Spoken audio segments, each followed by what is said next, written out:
Law and Public Opinion, on Perarivalan release. The Supreme Court has invoked its extraordinary power to order the release of A. G. Perarivalan, one of the 7 convicts in the Rajiv Gandhi assassination case, for whose freedom his mother, many political parties and vast sections of public opinion have been campaigning for years. The suicide bombing that took the life of Rajiv Gandhi, along with that of 15 others, including 9 police personnel, on Tamil soil, caused a great deal of revulsion in the state, but the sentiment abated with the passage of time. Perarivalan drew much public sympathy, largely due to the fact that he was only 19 when he got embroiled in the assassination plot, and later revelations that a portion of his confessional statement was improved by a police officer to link his purchase of a battery to the one used in the belt bomb that was used in the suicide bombing. But essentially, the verdict of the 3-member bench is an indictment of the disregard for federal norms in the deliberate inaction that Raj Bhavan displayed when presented with the cabinet advice to release them in 2018.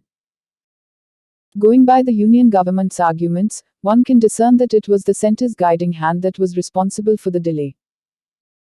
The then governor had referred the cabinet advice to the president for a decision. The centre, too, argued that cases involving murder under the IPC came under the president's exclusive jurisdiction in matters of remission of life sentences.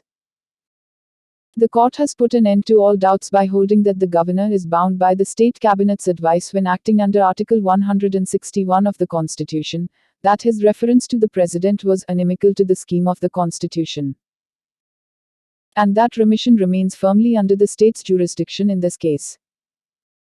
Even when a constitution bench, while resolving legal questions over the statutory power of remission under the C.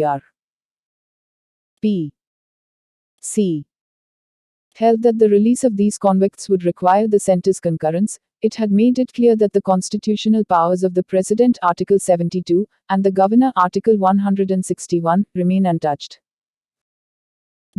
In the light of this, and the position that remission powers are exercised solely on cabinet advice, there was no infirmity in the state's recommendation to the governor in 2018 for their release.